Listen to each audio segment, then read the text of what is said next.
Everyone, welcome back to my channel. आज बनाते हैं ये क्यूट सी आउटफिट, सो लेट्स स्टार्ट। यहाँ पे सबसे पहले इस ड्रेस के लिए मैं कट कर रही हूँ प्लाजो पैंट, जिसमें मेरी जो लंबाई है वो है 36 इंच और इसका जो वेस्ट है वो है 28 इंच और हिप जो है हमारी वो है 33.5 इंच।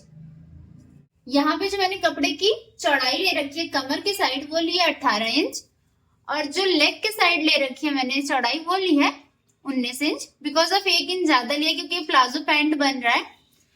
तो यहाँ पे हमारे जो कपड़े की चौड़ाई आ रही है 18 इंच आ रही है। तो 18 इंच फर्स्ट ऑफ ऑल तो हम लोगों को ये बीच में निशान लगाना होगा। साइड में अगर आप निशान लगाओगे तो एक साइड का आपका घेर ज्यादा आ जाएगा और एक साइड का कम आएगा, तो आपको बीचों बीच निशान लगाना होगा। तो ये हो रहा है हमारा 18 इंच और हम लोगों को जो निशान लगाना होता है लटक का वो लगाना होता है 11 इंच, जो कि उसकी चौड़ाई होती है। तो 18 इंच में से 11 इंच आपको हटा देना है। 11 इंच हटाने के बाद बच रहा है 7 इंच। 7 इंच का आधा होता है हमारा 3.5 इंच। इधर से भी आपको 3.5 इंच पे एक निशान लगा लेना है और दूसरी साइड से भी आपको 3.5 इंच पे एक निशान लगा लेना है। दोनों साइड से 3.5 इंच का निशान लगा के उसको स्ट्रेट कर लिया है मैंने और स्केल के थ्रू इसको प्रॉपर वे में मैच कर लिया है। यहाँ पे मेरी हिप है 33.5 इंच, इट मीन 33.5 इंच। तो उसका 1/4 भाग हो जाता है हमारा 8.25 इंचेस। तो 8.25 इंचेस में मैंने इसको प्रॉपर वे में स्ट्रेट कर लिया है, जो कि है हमारा लटक का निशान। अब यहाँ पे भी सेम आपको 3.5 इंच छोड़ के अब इसको स्ट्रेट कर लेना है। स्ट्रेट निशान लगाने के बाद अब इसके बाद आपको यहाँ पे 1/2 इंचेस का एक निशान लगाना है, जिसको तिरछा मैच कर देना है। कुछ इस टाइप से आपको इसको मैच कर लेना है। अब इसके बाद लगाना है आपको 8 इंचेस का यहाँ पे निशान। यहाँ पे मैं 8 इंच इसलिए ले रही हूँ बिकॉज ऑफ यहाँ पे जो मेरी कमर है वो है 28 इंच और 28 इंच का 1/4 भाग होता है 7 इंच। 7 इंच में 1 इंच एक्स्ट्रा ऐड करना बिकॉज ऑफ आधा इंच इधर से सिलाई में चला जाएगा और आधा इंच इधर से सिलाई में चला जाएगा। तो यहाँ पे मैंने लिया है 8 इंच। 8 इंच पे एक निशान लगा लेना है। देन आपको बनाना है फ्लाई का निशान, जो लगेगा 1.5 इंच पे। यहाँ पे मैंने 11 इंच पूरा लिया हुआ है, उसमें से आपको 1.5 इंच अंदर की साइड निशान लगा लेना है और जो यहाँ पे आपने 8 इंच पे निशान लगा रखा है और यहाँ पे जो 1.5 इंच अंदर किया आपने, इन दोनों को मैच कर लेना है। ये निशान हल्का सा तिरछा लगेगा। अब इसके बाद इसी पे आपको लेना है 2.25 इंच, जहां से आपका फ्लाई का निशान लगेगा। यहाँ पे आपको हल्का सा क्रॉस कर लेना है और यहाँ पे राउंड देते हुए आपको फ्लाई का निशान लगा लेना है। अब इसके बाद लगा लेते प्लाजो की मोहरी का निशान, जो लगेगा 2 इंच पे। इस साइड से भी आपको 2 इंच लेना है और सिमिलर दूसरे साइड से भी आपको 2 इंच लेना है और इसको स्केल के थ्रू मैच कर लेना है आपको। इसके बाद आपको इस टाइप से लेग कवर रखना है और उसको ड्रॉ करना है। अब आप सोच रहे हो यहाँ पे क्लोथ छोड़ा क्यों गया, बिकॉज ऑफ ये जो 2 इंचेस पे निशान लगाया गया ये कुछ इस टाइप से फोल्ड होगा तो वो इक्वल आ जाएगा, इसलिए यहाँ पे इतना क्लोथ छोड़ दिया गया है। अब इसको कुछ इस टाइप से आपको निशान लगा लेना है। लेग कवर से निशान लगाने के बाद अब इसको ऐसे अपोजिट कर लेना है आपको और सिमिलर जहां पे आपकी फलाई बनी है वहां से इस टाइप से आपको रखना है इस लेग कवर को और इसी पे एक निशान ड्रॉ कर लेना है कुछ इस टाइप से। 1/2 इंचेस एक्स्ट्रा यहाँ पे हम लोगों ने निशान लगाया था तिरछा करके, वहां से ही कटिंग होगी।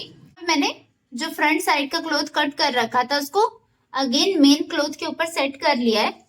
अब इसके बाद इसका जो कमर का निशान है वहां से लेना है आपको 1.5 इंच। ये कट रहा है हमारा बैक साइड का, 1.5 इंच पे एक निशान लगा लेना है और स्केल के थ्रू इसको स्ट्रेट मैच कर देना है। कुछ इस टाइप से। यहाँ पे स्ट्रेट मैच इसलिए किया जा रहा है बिकॉज ऑफ जो बैक की फलाई का निशान लगेगा वो इसी पे लगेगा।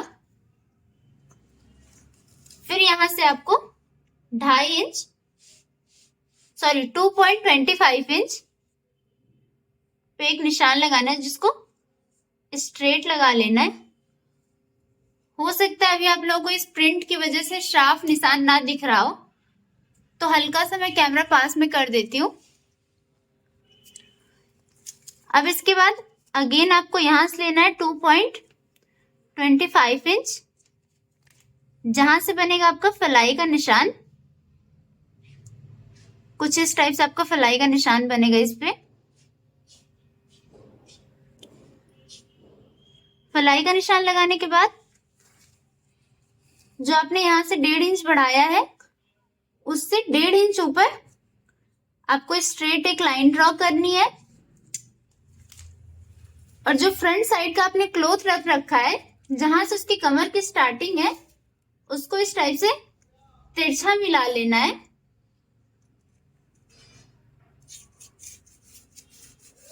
ये क्लॉथ थोड़ा सा स्लिप हो रहा है, इस वजह से इस पे निशान लगाने में मुझे थोड़ी सी प्रॉब्लम हो रही है, बट आप देख सकते हैं यहाँ पे इसका निशान लग चुका है। ये हो गया हमारा फलाई का निशान। अब अगेन यहां से 1.5 इंच पे आपको एक निशान लगाना है। पूरा नीचे तक आपको 1.5 इंच छोड़ के निशान लगाना है, जिसको आपको लेग कर्वर के थ्रू मैच कर लेना है। यहाँ पे मैंने लेग कर्वर को रख लिया है। जस्ट लाइक हम लोगों ने फ्रंट साइड में जैसे सेट किया था, सेम वैसे ही आपको सेट करना और इस पे निशान लगा लेना है नीचे तक। जैसे हम लोगों ने फ्रंट साइड में 2 इंच का गैप छोड़ा था, सेम वैसे ही बैक साइड में भी आपको 2 इंच का गैप छोड़ लेना है। और लेग कर्व के थ्रू ये देखिए निशान लग चुका है। अब इसकी आपको कटिंग कर लेनी है सिमिलर आपके निशान पे। प्लाजो पैंट की कटिंग के बाद अब इसकी ब्लाउज की कटिंग कर लेते हैं, जिसके लिए मैंने यहाँ पे जो कपड़े की चौड़ाई ली है वो ली है 10 इंच। बिकॉज ऑफ यहाँ पे जो ब्लाउज की फिटिंग आएगी वो आएगी 32 इंच, और 32 इंच का 1/4 भाग होता है 8 इंच। 8 इंच में 2 इंच हमने मार्जिन ले रखी है, तो यहाँ पे हो गया 10 इंच। और यहाँ पे जो मैंने लंबाई ले रखी है वो ली है 16.5 इंच। बिकॉज ऑफ ये एक साइड से आउट शोल्डर रहेगी, तो थोड़ी सी ज्यादा लंबी यहाँ पे ब्लाउज रख रही हूँ, जिसमें से 1 इंच ऊपर से चला जाएगा सिलाई में और 1 इंच नीचे से चला जाएगा। तो इसकी जो प्रॉपर सिलाई आ जाएगी वो आ जाएगी 14.5 इंचेस या फिर 15 इंचेस तक आएगी, जो एक पर्टिकुलर ब्लाउज के लिए इनफ होता है। सबसे पहले लगा लेते हैं शोल्डर का निशान, जो लगाना है आपको 6 इंचेस पे। और आर्म होल का निशान लगाना है आपको 6.5, इट मीन 6.5 इंच पे। यहाँ पे 6.5 इंच मैंने एक निशान लगा लिया। देन जो एक्सेस ऑफ क्लॉथ है इसको मैच कर लेंगे।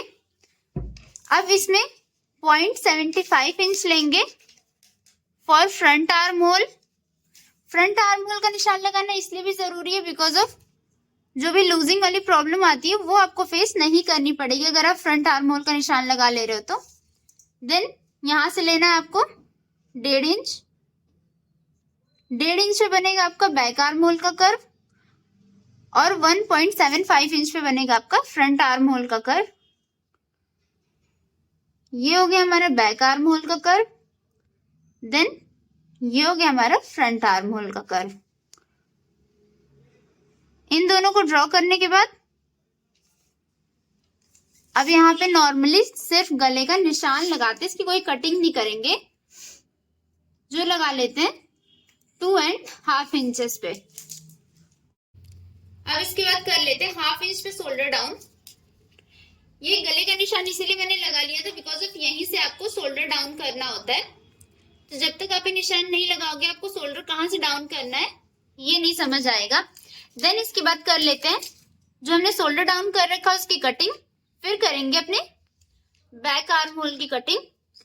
तो यहाँ पे जो शोल्डर डाउन किया मैंने, सबसे पहले मैं उसकी कटिंग कर रही हूँ इस टाइप से। देन इसके बाद बैक आर्म होल की कटिंग कर लेंगे। ये मेरा मेन क्लॉथ नहीं है, जस्ट फॉर लाइनिंग है। इसको मैंने अच्छे से प्रेस कर दिया, इसलिए मैं इसको रोटेट कर सकती हूँ। बट अगर आपने प्रेस नहीं किया होगा तो उसको रोटेट मत करिएगा, अदरवाइज जो क्लॉथ है वो आपका स्लिप हो जाएगा अपने स्पेस से। ये बैक आर्म होल की कटिंग कंप्लीट हो गई।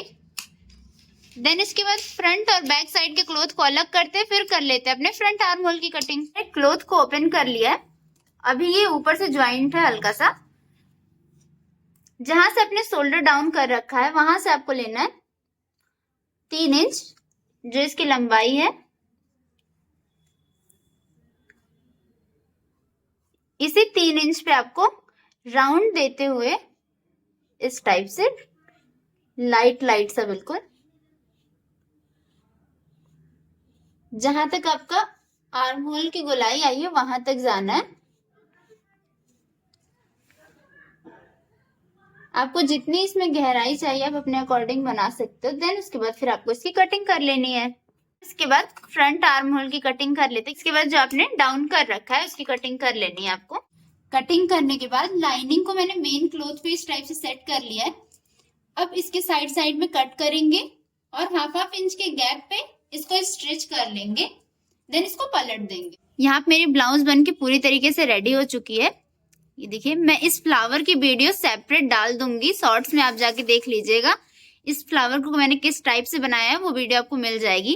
देन इसमें मैं एक साइड पे स्लीव लगा रही हूँ, जिसकी कटिंग मैं आप लोगों को दिखा देती हूँ। यहाँ पे मैंने काफी लॉन्ग स्लीव ले रखी है, जिसके आर्म होल के लिए गोलाई में दे रही हूँ। यहाँ पे बंद साइड से आपको लेना है 2 इंच और ओपन साइड से लेना है आपको 3 इंच। इतना लेने के बाद आपको इस टाइप से इसमें राउंड कर लेना है। इस स्लीव में किसी भी टाइप की कोई फिटिंग नहीं रहेगी, तो जस्ट फॉर आपको राउंड करके डायरेक्टली अटैच कर लेना है। इस स्लीव्स की कटिंग के साथ ही इस पूरे ड्रेस की कटिंग की वीडियो कंप्लीट होती है। अब आपसे मिलते हैं नेक्स्ट वीडियो में। Bye bye.